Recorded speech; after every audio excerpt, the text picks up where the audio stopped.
ಶ್ಲೋಕ ಪ್ರಾಚೀನ ಹಾಗೂ ಅರ್ವಾಚೀನ ಬದುಕುಗಳನ್ನು ಬೆಸೆಯುವ ಕೊಂಡಿ. ಭಾರತೀಯ ಸಾಹಿತ್ಯದಲ್ಲಿ ಸಂಸ್ಕೃತ ಭಾಷೆ ಮತ್ತು ವೇದ ಸಾಹಿತ್ಯಗಳು ತುಂಬ ಪುರಾತನವಾದಂಥವುಗಳು. ವೇದಗಳ ನಂತರದ ಕಾಲದಲ್ಲಿ ಪ್ರಚಲಿತವಾಗಿರುವ ಪ್ರಾದೇಶಿಕ ಭಾಷೆಗಳಲ್ಲಿಯೂ ಕೂಡ ಅವುಗಳನ್ನು ಕಾಣಬಹುದಾಗಿದೆ. ಮಹನೀಯರು ರಚಿಸಿದ ಅನೇಕ ಕೃತಿಗಳು ಮತ್ತು ರಾಮಾಯಣ ಮಹಾಭಾರತಾದಿ ಕಾವ್ಯಗಳು, ವೇದಾಂಗಗಳು, ಬ್ರಾಹ್ಮಣ ಅರಣ್ಯಕಗಳು, ಉಪನಿಷತ್ತುಗಳು, ಸಂಸ್ಕೃತ ಕಾವ್ಯಗಳು ಸಾಕ್ಷಿಯಾಗಿವೆ. ಇವುಗಳ ಅಧ್ಯಯನದಿಂದ ಭಾರತೀಯ ಜನಜೀವನದ ಸಂಸ್ಕೃತಿ ಮತ್ತು ಧಾರ್ಮಿಕ ಸಂಪ್ರದಾಯಗಳ ವಿಚಾರ, ಆಚಾರ, ಬಗೆಗಿನ ನಂಬಿಕೆಗಳು ಮತ್ತು ಮಾನವೀಯ ಮೌಲ್ಯಗಳು ಗೋಚರವಾಗುತ್ತವೆ. ಈ ಎಲ್ಲ ಅಂಶಗಳು ಸಾವಿರಾರು ವರ್ಷಗಳಿಂದಲೂ ಕಾಲಕಾಲಕ್ಕೆ ಸುಧಾರಣೆಗಳನ್ನು ಪಡೆದುಕೊಳ್ಳುತ್ತವೆ. ಜನಜೀವನಕ್ಕೆ ಅನುಕೂಲವಾದಂತಹ ಸಮಸ್ತ ವಿಚಾರಧಾರೆಗಳನ್ನು ತಿಳಿಯಪಡಿಸುತ್ತಿರುವ ಜೀವನದ ನಾಡಿಗಳಾಗಿವೆ. ವಿಶ್ವದ ಅತ್ಯಂತ ಪ್ರಾಚೀನ ವಾಂಗ್ಮಯವಾದ ವಿವಿಧ ಉಪನಿಷತ್ತುಗಳಲ್ಲಿ ಸಕಲ ಜ್ಞಾನ ವಿಜ್ಞಾನ ವಿಚಾರಗಳು ಬೀಜ ರೂಪದಲ್ಲಿ ನಿರೂಪಿತವಾಗಿವೆ. ಭೌತ ವಿಜ್ಞಾನ, ರಾಸಾಯನಿಕ ವಿಜ್ಞಾನ, ಖಗೋಳಶಾಸ್ತ್ರ ವಿಜ್ಞಾನ, ಜ್ಯೋತಿಷ್ಯಾದಿ ವಿಷಯಗಳು ಸೂಕ್ಷ್ಮ ರೂಪದಲ್ಲಿ ವೈದಿಕ ವಾಂಗ್ಮಯದಲ್ಲಿ ಕಂಡುಬರುತ್ತವೆ. ಆದ್ದರಿಂದಲೇ ಶಂಕರ ಭಗವತ್ಪಾದಾಚಾರ್ಯರು ತಮ್ಮ ಸೂತ್ರ ಭಾಷೆಯಲ್ಲಿ ಶಾಸ್ತ್ರಯೋನಿತ್ವ ಎಂಬ ಸೂತ್ರವನ್ನು ವ್ಯಾಖ್ಯಾನಿಸುವಾಗ ಶಾಸ್ತ್ರವೆಂದರೆ ಕೇವಲ ಜ್ಞಾನ ವಿಜ್ಞಾನ ಆಧಾರವಾದ ವೇದವೆಂದೇ ಅರ್ಥೈಸಿದ್ದಾರೆ. ವೇದಗಳಲ್ಲಿ ನಿಹಿತವಾದ ಜ್ಞಾನ ವಿಜ್ಞಾನ ಹಾಗೂ ತಂತ್ರಜ್ಞಾನ ವಿಚಾರಗಳನ್ನು ಪ್ರಕಾಶಿಸುವುದಕ್ಕಾಗಿ ವೇದಾಂಗಗಳು, ಪುರಾಣಗಳು, ಇತಿಹಾಸಗಳು, ಸ್ಮೃತಿ ಗ್ರಂಥಗಳು, ವಿವಿಧ ಪ್ರಬಂಧಗಳು ರಚಿತವಾದವು. ತದನಂತರದ ವೇದದಲ್ಲಿ ಸೂತ್ರ ರೂಪದಲ್ಲಿರುವ ಜ್ಞಾನ ವಿಜ್ಞಾನ ವಿಚಾರಗಳನ್ನು ವಿಸ್ತರಿಸುವುದಕ್ಕಾಗಿ ವಿವಿಧ ಶಾಸ್ತ್ರ ಗ್ರಂಥಗಳು ಬೆಳೆದು ಬಂದವು. ಉದಾಹರಣೆಗೆ ವೇದವಾಂಗ್ಮಯದಲ್ಲಿ ಅತ್ಯಂತ ಸಂಕ್ಷಿಪ್ತವಾಗಿ ನಿರೂಪಿತವಾದಂತಹ ಗಣಿತಶಾಸ್ತ್ರ, ಖಗೋಳಶಾಸ್ತ್ರ, ಜೀವಶಾಸ್ತ್ರ, ರಸಾಯನಶಾಸ್ತ್ರ, ಲೋಹಶಾಸ್ತ್ರ, ಕೃಷಿ ವಿಜ್ಞಾನ ಶಾಸ್ತ್ರ ಹೀಗೆ ಅನೇಕ ಶಾಖೆಗಳನ್ನು ನಿರೂಪಿಸಿದ ಅನೇಕ ಸ್ವಾತಂತ್ರ್ಯ ಗ್ರಂಥಗಳು ರಚನೆಯ ಕಾಲಕಾಲಕ್ಕೆ ನಡೆಯುತ್ತಾ ಬಂದಿದೆ. ಕಣಾದ, ಸಾಯಣಾಚಾರ್ಯರು, ಬ್ರಹ್ಮಗುಪ್ತ, ವರಹಮೀರ, ಭಾಸ್ಕರಾಚಾರ್ಯ, ಪರಾಶರ, ಚರಕ, ಸುಶ್ರುತ, ವಾಗ್ಭಟ ಮೊದಲಾದ ಪ್ರಾಚೀನ ಭಾರತೀಯ ಋಷಿಮುನಿಗಳು, ವಿಜ್ಞಾನಿಗಳು ವಿಜ್ಞಾನ, ತಂತ್ರಜ್ಞಾನ, ಶಾಸ್ತ್ರಗಳ ಬೆಳವಣಿಗೆಗೆ ವಿಶೇಷವಾದ ಕೊಡುಗೆಗಳನ್ನು ನೀಡಿದ್ದಾರೆ. ಗೀರ್ವಾಣ ಭಾಷೆಯ ಇತಿಹಾಸ ಭಾರತೀಯ ಸಂಸ್ಕೃತಿಯ ಇತಿಹಾಸವೇ ಆಗಿದೆ. ಈ ವಿಜ್ಞಾನದ ಇತಿಹಾಸ 10 ಸಹಸ್ರಮಾನಗಳಿಗೆ ಮೀರಿದ್ದು ನಮ್ಮ ದೇಶದ ಇತಿಹಾಸವನ್ನು ಅರಿಯಲು, ಹಾಗೆಯೇ ವಿಶ್ವದ ಇತಿಹಾಸವನ್ನು ಅರಿಯಲು ಸಂಸ್ಕೃತ ವಾಂಗ್ಮಯದ ಅಧ್ಯಯನ ಅವಶ್ಯಕವಾಗಿದೆ. ವಿಶ್ವದ ಪ್ರಮುಖ ಭಾಷೆಗಳಲ್ಲಿ ಸಂಸ್ಕೃತ ಭಾಷೆಯೂ ಒಂದು ಅದ್ಭುತ. ಈ ಭಾಷೆಯಲ್ಲಿನ ಸಾಹಿತ್ಯ ವ್ಯಾಪ್ತಿಯಲ್ಲಿಯೂ ಮಹತ್ವದಲ್ಲಿಯೂ ಅನುಪಮವಾದದ್ದು. ಭಾರತೀಯರ ಮನೋಧರ್ಮ, ಆದರ್ಶಗಳು ಹಾಗೂ ಹೊಸ ಆಕಾಂಕ್ಷೆಗಳನ್ನು ನಿರೂಪಿಸುವುದರಲ್ಲಿ ಇದು ಪ್ರೇರಕ ಶಕ್ತಿಯಾಗಿದೆ. ಸಂಸ್ಕೃತ ವಾಂಗ್ಮಯದಲ್ಲಿ ಅಡಗಿರುವ ಜ್ಞಾನ ಭಂಡಾರ ಅಪಾರವಾಗಿದ್ದು ವಿಶ್ವದಲ್ಲಿಂದು ಉಪಲಬ್ಧವಾಗಿರುವ ಆಧಾರಗಳಲ್ಲದ ಅತ್ಯಂತ ಪ್ರಾಚೀನತಮವಾದ ವೈದಿಕ ವಾಂಗ್ಮಯ ಸಂಸ್ಕೃತ ಭಾಷೆಯಲ್ಲಿದೆ. ವಿಶ್ವದ ಇತರ ಭಾಗಗಳಲ್ಲಿ ನಾಗರಿಕತೆಯು ಉದಯವಾಗುವುದಕ್ಕೂ ಮುಂಚೆಯೇ ನಮ್ಮ ದೇಶದ ಋಷಿಮುನಿಗಳು ಭವ್ಯವಾದ ಜೀವನ ದರ್ಶನವನ್ನು ಕಂಡಿದ್ದರು ಎಂಬುದು ನಮಗೆ ಇಲ್ಲಿ ಗೊತ್ತಾಗುತ್ತದೆ.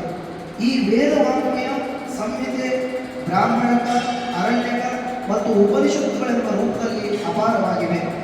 ಪರ್ವತಾಕೃತಿಯಿಂದ ಹೊಳೆಯುತ್ತಾ ಪ್ರವಹಿಸುವ ನಿರ್ಜರ ಪ್ರವಾಹಗಳಂತೆ ಋಷಿಗಳ ವಾಣಿ ಇಲ್ಲಿ ಆಶಯವಾಗಿ ಪ್ರವಹಿಸಿದೆ. ಉಪನಿಷತ್ತುಗಳಂತೂ ಸ್ಮೃತಿ ಶಿಖರಗಳಾಗಿ ಮಾನವ ಜೀವನದ ಗೊತ್ತು ಗುರಿಗಳನ್ನು ತೋರಿಸುವ ಶಾಶ್ವತ ಜ್ಞಾನದೀಪಗಳಾಗಿವೆ. ಸಂಸ್ಕೃತ ಜನಜೀವನದಲ್ಲಿ ಹಾಸುಹೊಕ್ಕಾಗಿ ಬೆಳೆದು ಭಾಷೆ ಮಾನವ ಜೀವನದ ಎಲ್ಲ ಮುಖಗಳಲ್ಲಿಯೂ ಇದು ಬೆಳಕಿಗೆ ಬಂದಿತು. ವೈದ್ಯಶಾಸ್ತ್ರ, ನಕ್ಷತ್ರಶಾಸ್ತ್ರ, ಶಿಲ್ಪಶಾಸ್ತ್ರ, ಅರ್ಥಶಾಸ್ತ್ರ, ರಾಜನೀತಿ, ನೀತಿ ಗ್ರಂಥಗಳು, ಅಲಂಕಾರ ಶಾಸ್ತ್ರ, ಗಣಿತ, ಕಾಮಶಾಸ್ತ್ರ, ರೇಖಾಶಾಸ್ತ್ರ, ಸಂಗೀತ, ನರ್ತನ ಮುಂತಾದವುಗಳೆಲ್ಲ ಆಧಾರಯುತವಾದ ಪ್ರಮಾಣ ಗ್ರಂಥಗಳು ಈ ಭಾಷೆಯಲ್ಲಿ ರಚಿತವಾಗಿವೆ. ಅತ್ಯಪೂರ್ವವಾದ ಜ್ಞಾನ ಭಂಡಾರ ಇದರಲ್ಲಿ ಅಡಗಿದೆ. ಮಾನವ ಜನಾಂಗ ತನ್ನ ಉದ್ಧಾರವನ್ನು ಮಾಡಿಕೊಳ್ಳಲು ಬೇಕಾದ ಸ್ಫೂರ್ತಿಯನ್ನು ಇದು ಕೊಡುತ್ತದೆ. ಜ್ಞಾನ ವೈಫಲ್ಯ ಮತ್ತು ಶಬ್ದ ಸಂಪತ್ತು ಮತ್ತು ಭಾವಪುಷ್ಟಿಯಿಂದ ಇದು ಅತ್ಯಂತ ವ್ಯಾಪಕವಾಗಿದೆ. ವಿಶಿಷ್ಟ ಜ್ಞಾನ ವಿಜ್ಞಾನಂ ಎಂದು ಹೇಳಲಾಗಿದೆ. ಸಾಮಾನ್ಯವಾದ ಜ್ಞಾನಕ್ಕೂ ವಿಭಿನ್ನವಾಗಿರುವಂಥದ್ದು ವಿಜ್ಞಾನ ಎಂದು ಹೇಳಲಾಗಿದೆ. ಉಪನಿಷತ್ತುಗಳಲ್ಲಿ ವಿಜ್ಞಾನ ಬ್ರಹ್ಮ ಚೇತ್ ವೇದ ಅಂತಂದು ತೈತರಿಯ ಉಪನಿಷತ್ತಿನ ಬ್ರಹ್ಮ ವಲ್ಲಿಯಲ್ಲಿ ತಿಳಿಸಲಾಗಿದೆ. ವಿಜ್ಞಾನವೇ ಬ್ರಹ್ಮ, ವಿಜ್ಞಾನವೇ ಬ್ರಹ್ಮ. ಇಲ್ಲಿ ವಿಜ್ಞಾನ ಎಂದರೆ ಸಾಮಾನ್ಯವಾದ ಜ್ಞಾನವಲ್ಲ, ಆತ್ಮವನ್ನು ಅಥವಾ ಆತ್ಮತತ್ವವನ್ನು ಅನುಭವದಿಂದ ತಿಳಿದ ಪರಿಪೂರ್ಣ ಜ್ಞಾನ.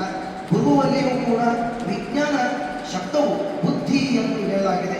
ಇದನ್ನೇ ನಂತರದಲ್ಲಿ ಅವರ ಪೋಷಕಾರನು ವಿಜ್ಞಾನ ಶಿಲ್ಪಶಾಸ್ತ್ರಯೋ ವಿಜ್ಞಾನ ವಿಶೇಷ ಜ್ಞಾನ ಪ್ರಾಕ್ಟಿಕಲಿ ಅಪ್ಲೈಡ್ ನಾಲೆಜ್, ಶಿಲ್ಪ ಕಲೆ ನಿರ್ಮಾಣ ಕೌಶಲ್ಯ, ಶಾಸ್ತ್ರಯೋ ಎರಡೂ ಶಾಸ್ತ್ರಗಳಲ್ಲಿ ಶಾಸ್ತ್ರದ ವಿಷಯದಲ್ಲಿ ಎಂದು ತಂತ್ರಜ್ಞಾನ ಶಿಲ್ಪಜ್ಞಾನ ಮುಂತಾದ ವಿಜ್ಞಾನ ಭೇದಗಳನ್ನು ಮುಂತಾದವುಗಳ ಬಗೆಗಿನ 4ನೇ ಶತಮಾನದಲ್ಲಿ ಕರೆಯಲಾಗಿದೆ. ನಂತರ ಸಂಸ್ಕೃತ ಸಾಹಿತ್ಯದಲ್ಲಿಯೂ ಕೂಡ ಕಾವ್ಯ ನಾಟಕಗಳಲ್ಲಿ ಕಾಳಿದಾಸನು ಕೂಡ ಉಲ್ಲೇಖಿಸುತ್ತಾನೆ. ಹೀಗೆ ವಿಜ್ಞಾನ ಬ್ರಹ್ಮೇತಿ ವೇದ ಅಂತಕ್ಕಂಥ ತೈತರಿಯ ಉಪನಿಷತ್ತಿನ ಬ್ರಹ್ಮಾನಂದದಲ್ಲಿ ವಿಜ್ಞಾನವೇ ಬ್ರಹ್ಮ ಅಂತಕ್ಕಂಥದ್ದು, ವಿಜ್ಞಾನದಿಂದಲೇ ಈ ಭೂತಗಳು ಹುಟ್ಟುತ್ತವೆ, ವಿಜ್ಞಾನದಲ್ಲೇ ಇವನ್ನು ಜೀವಿಸುತ್ತವೆ, ಕೊನೆಗೆ ವಿಜ್ಞಾನದಲ್ಲಿಯೇ ಲೀನವಾಗುತ್ತವೆ. ವಿಜ್ಞಾನ ಬ್ರಹ್ಮ ಎಂದು ತಿಳಿದುಕೊಂಡನು.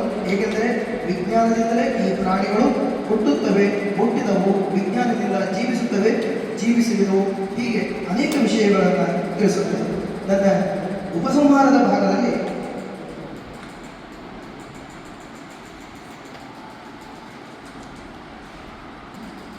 ಸಾರಾಂಶವಾಗಿ ಹೇಳುವುದಾದರೆ, ಪ್ರಾಚೀನ ಭಾರತೀಯ ಋಷಿಮುನಿಗಳು ವಿಜ್ಞಾನ ಕ್ಷೇತ್ರಕ್ಕೆ ಅಪಾರವಾದ ಕೊಡುಗೆಗಳನ್ನು ನೀಡಿದ್ದಾರೆ.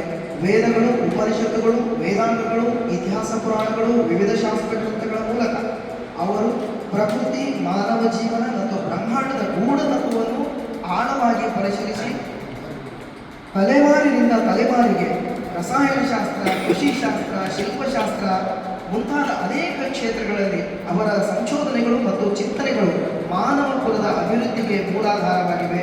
ಕಣಾದನು, ಪರಮಾಣು ತತ್ವ, ಚರಕ ಮತ್ತು ಸುಶ್ರುತರ ವೈದ್ಯಶಾಸ್ತ್ರ, ಭಾಸ್ಕರಾಚಾರ್ಯ ಹಾಗೂ ಬ್ರಹ್ಮಗುಪ್ತರ ಗಣಿತ, ಖಗೋಳಶಾಸ್ತ್ರ ಜ್ಞಾನ ಇವೆಲ್ಲವೂ ಪ್ರಾಚೀನ ಭಾರತೀಯರ ವಿಜ್ಞಾನ ಪರಂಪರೆಯ ಉನ್ನತ ಮಟ್ಟವನ್ನು ತೋರಿಸುತ್ತವೆ. ಈ ಋಷಿಮುನಿಗಳು ಕೇವಲ ಆಧ್ಯಾತ್ಮಿಕ ಜ್ಞಾನವನ್ನಷ್ಟೇ ಅಲ್ಲ, ಪ್ರಾಯೋಗಿಕ ಜೀವನಕ್ಕೆ ಅಗತ್ಯವಾದ ವೈಜ್ಞಾನಿಕ ಜ್ಞಾನವನ್ನು ಅಭಿವೃದ್ಧಿಪಡಿಸಿದರು. ಅವಕಾಶ ಪಡೆದಕ್ಕಾಗಿ ತಮಗೆಲ್ಲರಿಗೂ ಧನ್ಯವಾದಗಳು.